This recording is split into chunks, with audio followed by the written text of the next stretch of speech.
सो मैं जेम के वेबसाइट पे यहाँ पे आ गया हूँ। अब यहाँ पे आपको एज ए यहाँ पे साइन अप पे जाएंगे और यहाँ पे सेलर सर्विस प्रोवाइडर देख रहे हैं, इस पर आपको क्लिक करेंगे। अब यहाँ पे देखोगे यहाँ पे लिखा हुआ है कि आपका कंपनी किस तरीके से है। सो पहला जो दिया गया है प्रोप्राइटरशिप, दूसरा फार्म, तीसरा कंपनी, ये ट्रस्ट सोसाइटी और सेंट्रल गवर्नमेंट, ये सारे देखो ऑप्शन आपको यहाँ पे दिया गया है। अब यहाँ पे प्रोप्राइटर का मतलब होता है कि अगर आप अकेले की कंपनी चला रहे हो, मतलब आपके पास बहुत सारे लोगों के पास कुछ नहीं होता, सिर्फ उनके पास आधार पैन होता है बस और कुछ नहीं होता है और बैंक अकाउंट होता है, तो वो लोग कहते हैं तो वो लोग प्रोवाइडर के रूप में करेंगे। ओके, दूसरा होता है फार्म के रूप में। फार्म का मतलब होता है कि अगर आपको प्रोवाइडरशिप में ही है, अगर आपका कंपनी जो है आपने कंपनी के नाम से पैन कार्ड बना लिया तो फॉर्म के रूप में ला सकते हैं, या कोई और अदर रजिस्ट्रेशन है तो फॉर्म के रूप में आप करेंगे। तीसरा होता है कंपनी के रूप में, अगर आपका प्राइवेट लिमिटेड कंपनी है तो आप जो है कंपनी के रूप में यहाँ पे रजिस्टर करेंगे, या लिमिटेड कंपनी हो जैसा भी होगा। तो इस तरीके से यहाँ पे ट्रस्ट सोसाइटी के लिए दिया गया, सेंट्रल जो है गवर्नमेंट या स्टेट गवर्नमेंट के लिए भी दिया गया है, वो भी सेलर ग्रुप में रजिस्टर हो सकते हैं यहाँ पे। यहाँ पे मान लीजिए कि ज़्यादातर केस में लोग प्रोवाइडरशिप होते हैं, तो मैं प्रोवाइडर से भी चुन ले रहा हूँ। जिसके बाद जो है आपको इन सबों पे क्लिक करना है, ध्यान रखना है यहाँ पे यह सब टिक करने की जरूरत नहीं है, न भी हो तो चलेगा, आपको सिंपल सा प्रोसीड पे क्लिक करना है। जिसके बाद यह आ जाएगा, यहाँ पे आपको इस पर क्लिक करना है, प्रोसीड पे क्लिक करेंगे। जिसके बाद जो है यह कुछ इस तरीके से आ जाएगा। अब आपको यहाँ पे बिजनेस का नाम देना है, मतलब जिस भी नाम से आपका दुकान हो या जिस नाम से आप बिजनेस है या रजिस्टर आप करना चाहते हो वो नाम आपको यहाँ पे देना है। चलिए मैं नाम यहाँ पे दे देता हूँ। तो मैंने यहाँ पे कंपनी का नाम जो है वो दे दिया है। यहाँ पे सेम नाम जो आप नाम यहाँ पे देते हो वही आप यहाँ पे देंगे। ध्यान रखना है स्मॉल कैपिटल भी नहीं करना है, अगर आप वहाँ पे कैपिटल में दे रहे हैं तो यहाँ भी वो उसमें होना चाहिए।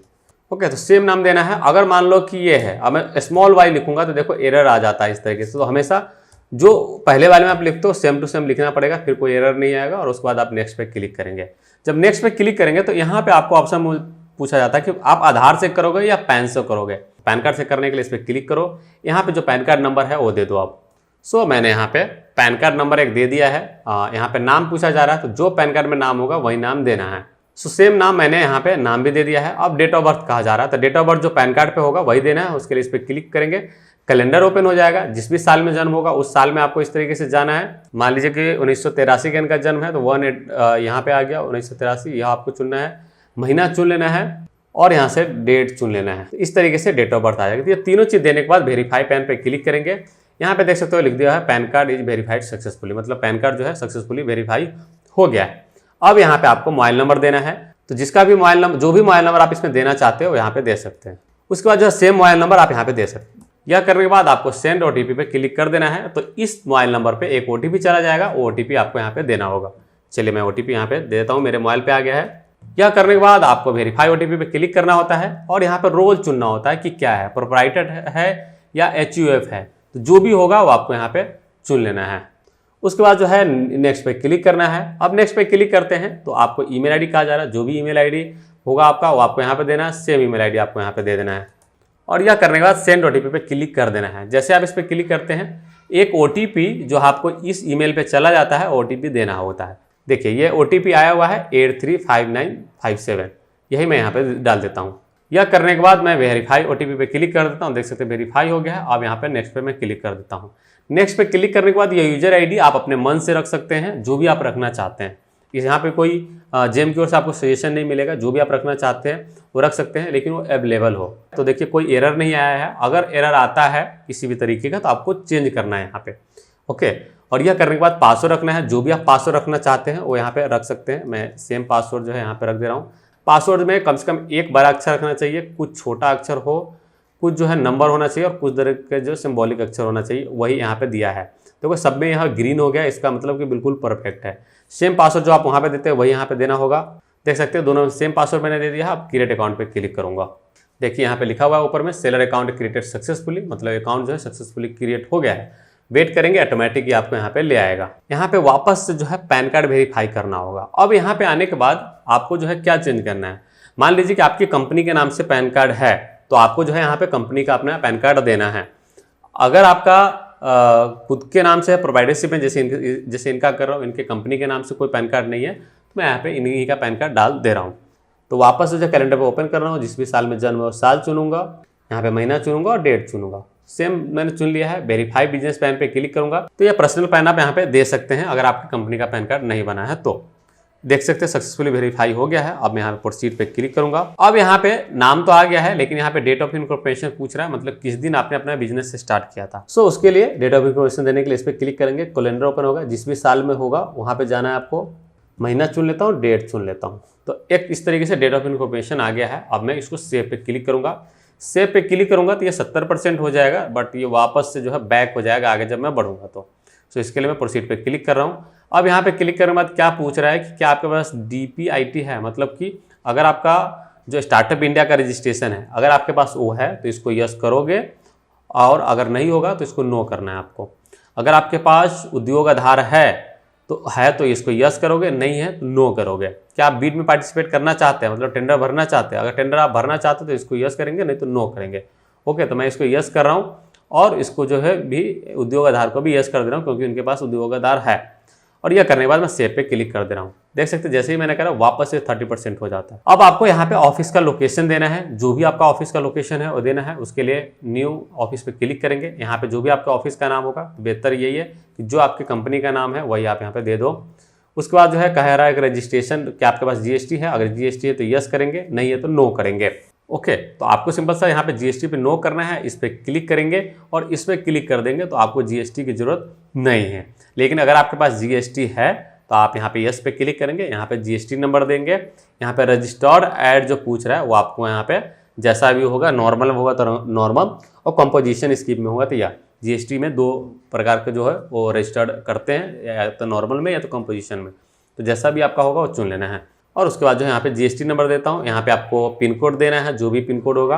यहाँ पे आपसे एड्रेस कहा जा रहा है, जो भी आपका कंप्लीट एड्रेस होगा वो आपको दे देना है। यह देने के बाद आपको मोबाइल नंबर देना होता है, तो जो भी मोबाइल नंबर होगा वो आपको दे देना है। चलिए मोबाइल नंबर मैं दे देता हूँ। सो मैंने मोबाइल नंबर दे दिया है, फिर भी एरर है यह। इसका कारण यह है कि आपको मोबाइल नंबर के आगे 0 लगाना पड़ेगा। उसके बाद जो है ईमेल आईडी देना है, जो भी आपका ईमेल आईडी है वो आपको यहाँ पे दे देना है। सेम ईमेल आईडी आपको यहाँ पे देना होगा।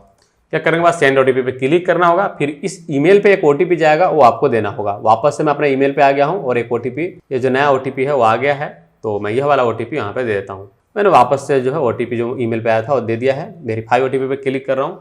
या वेरीफाई हो गया, मैं सेव पे क्लिक कर दे रहा हूँ। चलिए हमारा ये एड्रेस हो गया है। एड्रेस होने के बाद आपको सेलर ID मिल जाता है, तो यही आपका सेलर ID है जो आपको हर एक काम में आएगा। तो यह ऑफिस लोकेशन होने के बाद ही आता है। अब आपको बैंक अकाउंट पे क्लिक करना है। बैंक अकाउंट ओपन करेंगे। यहाँ पे जो भी आपको न्यू बैंक अकाउंट देख रहे हैं इस पर क्लिक करेंगे। यहाँ पे सबसे पहले IFSC कोड देना है। जो आपका IFSC कोड होगा वो देंगे। ऑटोमेटिक यहाँ पे लिस्ट में ऑप्शन में आएगा, वो आपको चुनना होगा। सो यह करने के बाद यहाँ पे आपको अकाउंट होल्डर का नाम देना है। अब जिसके नाम से बैंक अकाउंट है वो नाम देना है। यहाँ पे नाम दे दिया है जो अकाउंट में है। यहाँ पे प्रोप्राइटरशिप कंपनी है, तो जो व्यक्ति है जिसका पैन कार्ड आपने लगाया है वो अपना अकाउंट बैंक अकाउंट भी दे सकते हैं, कोई जरूरत नहीं। बहुत सारे लोग करेंट अकाउंट या सेविंग के बारे में पूछते रहते हैं। आप कोई भी बैंक अकाउंट दे दो, उनको कोई फ़र्क नहीं पड़ने वाला। बट अगर ऑफकोर्स आप जैसे जानते हैं कि बिजनेस करने के लिए करेंट अकाउंट ज़्यादा अच्छा होता है। अगर है तो आप दे दो, नहीं है तो सेविंग भी देके आप काम कर सकते हो, कोई दिक्कत नहीं है, उसमें भी पैसा आता है। ओके, सो मैंने ये डाल दिया है। अब बैंक अकाउंट नंबर कहा जा रहा है, जो भी आपका बैंक अकाउंट नंबर है वो डाल दो यहाँ पे। तो जो बैंक अकाउंट नंबर आप यहाँ पे देते हो वही बैंक अकाउंट यहाँ पर देना पड़ेगा। सेम बैंक अकाउंट नंबर आपको यहाँ पे देना है, तो यह एरर जो है नहीं आएगा। मान लीजिए आप कुछ गलत लिखते हैं तो इस तरीके से एरर आएगा। इसका मतलब यह है कि यहाँ पे बैंक अकाउंट नंबर जो दिया वो कुछ और दिया है। ठीक है, तो बिल्कुल सही देंगे तो इस तरीके से एरर हट जाएगा। इस पर क्लिक करेंगे, सेव पे क्लिक कर देंगे। यह करने के बाद आपको जो है यह वेरीफाई जो देख रहे हैं PF में, इसको करना नहीं भूलना है। यह होने के बाद अब आपको टैक्स इनवॉइस का यह अपडेट करना होगा। इसमें काफ़ी सारे लोगों को दिक्कत होता है। सो यहाँ पे आप चीज़ों को ध्यान से समझोगे तो समझ में आ जाएगा। सो मान लीजिए कि मैं इसको ओपन करता हूँ यहाँ से, और यहाँ पे आप देख सकते हो कि जो पैन कार्ड दिया हुआ है इस पैन कार्ड से ITR रिटर्न भरा होना चाहिए। सो कौन सा ITR आप भरे हुए हो वो आपको देना है। मान लीजिए ITR 3 भरे हो तो 3 कर दो। उसके बाद जो है साल चुन लो कि जिस साल में आपका ITR ये अभी डिटेल दे रहे हो। उसके बाद जो है एक्नॉलेजमेंट नंबर देना है। सो यहाँ पे जो एक्नॉलेजमेंट नंबर होता है इसी से आपको काम होगा। यहाँ पे आपको अपना ग्रॉस रिसिप्ट है वो देना है, वही चीज मैंने लिख दिया। और यह करने के बाद आपको क्रिएट पे क्लिक कर देना है। जब आप क्रिएट पे क्लिक करते हो देख सकते हो कि ये सक्सेसफुली जो है वेरीफाई हो गया और किसी भी तरीके का एरर नहीं आएगा। सो मैंने यहाँ लास्ट 3 साल का जो है यहाँ पे ITR दे दिया है। आप लोग को भी इसी तरीके से वेरीफाई कर लेना है। यह करने के बाद अब आपको E-इनवॉइसिंग पाना है, इस पर क्लिक करेंगे। ऑटोमेटिक जो है ये टर्नओवर ले लेगा। 5 करोड़ से नीचे बिजनेस है तो यस करेंगे। इनका 5 करोड़ से ऊपर है इसलिए इनको नो करना पड़ेगा।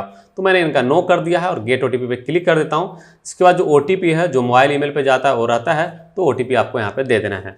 चलिए मैं OTP यहाँ पे दे देता हूँ। OTP आ गया मेरे मोबाइल पे, वो मैंने यहाँ पे दे दिया है, वेरीफाई पे क्लिक कर दिया हूँ, वेरीफाई हो गया, सेव कर देता हूँ। और फाइनली जो है ये 80% कंप्लीट हो चुका है। अब आपको बेनिफिशियरी वाला कहा जा रहा है, इसको एक ही ऑप्शन मिलता है, इस पर सिलेक्ट करेंगे, सेंड OTP पे क्लिक करेंगे, एक OTP आपके मोबाइल पे ईमेल पे जाएगा, दोनों में से कहीं से भी देख करके आप दे सकते हो। सो मैंने OTP यहाँ पे दे दिया है। अब मैं वेरीफाई OTP पे क्लिक कर रहा हूँ, जिसके बाद सेव पे क्लिक कर देता हूँ। सो फाइनली जो है यह प्रोफाइल जो है 100% कंप्लीट हो गया है। अब यह कंप्लीट हो गया है, लेकिन इसका क्वेश्चन मनी अभी जमा नहीं हुआ है, इसके कारण ये कंप्लीट नहीं है। सो क्वेश्चन मनी वाला आपको काम करने के लिए आपको क्या करना होता है, यहाँ पे ये जो देख रहे हैं इस पर क्लिक करना होता है। अब यहाँ पे आपको बैंक का अकाउंट का पूछता है, तो यहाँ पे ओपन करेंगे ना, 3 मिलता है ऑप्शन। यहाँ पे जो 3 मिलता है ICICI, एक्सिस और HDFC, इन तीनों का आपके बैंक अकाउंट से कोई लेना देना नहीं है। मतलब यह कि 3 ही बैंक का यहाँ ऑप्शन मिलता है, कोई और बैंक में आपका बैंक अकाउंट है, अकाउंट नंबर है, तो कोई दिक्कत नहीं है, आप इन तीनों में से कोई भी चुन लो, चूंकि एक सेपरेट सिर्फ आपके जेम के क्वेश्चन मनी के लिए अकाउंट है। ये एक वर्चुअल अकाउंट होता है जो बस ऐसे ही रहता है, और यह जेम ने सिक्योरिटी के लिए डाल रखा है कि यहाँ पे जो भी व्यक्ति है वो सीरियस व्यक्ति है, कोई गलती करेंगे तो उसको फाइन काटा जाएगा, इसलिए पैसा यहाँ पे डिपॉजिट करवाता है। तो ये क्वेश्चन मनी आपको डिपॉजिट के लिए कोई भी आप आईडी चुन सकते हो। अब मान लीजिए कि मैं एक्सिस बैंक का यहाँ पे कर लेता हूँ, एक्सिस बैंक चुन लिया, इस पर क्लिक करूंगा, सबमिट पे क्लिक करूंगा। देखिए यहाँ पे सक्सेसफुली जो है अकाउंट नंबर एक मिल गया है, यह मिल गया है। अब यह मिल गया है तो यहाँ पे जो थ्रेशोल्ड लिमिट है ऑटोमेटिक 10 साल चुन लिया है, क्योंकि इनका टर्नओवर जो है 1 करोड़ से ज़्यादा है, लगभग 7 करोड़ के करीब में। अगर 1 करोड़ से नीचे होता तो जो है यह 5 साल होता। यहाँ पे generate challan and view statement पे क्लिक करेंगे, इस पर क्लिक करने के बाद जो है यह कुछ इस तरीके से आ जाएगा। यहाँ पे आपको अभी देख सकते हो बैलेंस 0 है। यहाँ पे डाउनलोड चलान पे आप क्लिक करेंगे, क्योंकि HDFC का है इसलिए इस तरीके से आ रहा है, अदर में अलग आ जाएगा, और ऑनलाइन में कैसे करेंगे वो भी मैं आगे वीडियो में बता दूंगा। सो यहाँ पे मैंने यहाँ पे मान लो कि 10,000 या 5,000 करना है, जो भी हमारा लिमिट होगा, इसमें तो 0 है, लेकिन आप में जितना होगा उतना रुपये यहाँ पे दोगे, डाउनलोड चलान पे क्लिक करोगे तो यह एक चलान जो है PDF डाउनलोड हो जाता है। यह इस चलान को प्रिंट करके और आपको अपने नज़दीकी ब्रांच में, अगर HDFC का है तो HDFC में चले जाओ, वहाँ जमा कर सकते हो, या ICICI का है तो ICICI में आप चले जाओ। एक्सिस का है, अगर मान लो कभी एक्सिस का ऑनलाइन नहीं चल रहा है तो ऑफलाइन ब्रांच में जाकर आप जमा कर सकते हो। ओके, तो इस तरीके से हो सकता है। आप चाहो तो NEFT भी कर सकते हो, लेकिन थोड़ा सा NEFT में इशू होता है, तो मैं आपको यही सलाह दूंगा कि या तो आप ऑनलाइन वाला जो एक्सिस बैंक में होता है वो कर लो, या तो आप ब्रांच में जमा कर लो, ये ज़्यादा बेटर है। तो इस तरीके से आप कंप्लीट रजिस्ट्रेशन कर सकते हैं। उम्मीद है आपको सारी चीज़ समझ में आ गया होगा। अगर कुछ कन्फ्यूजन है या कुछ है तो आप सवाल पूछ सकते हो।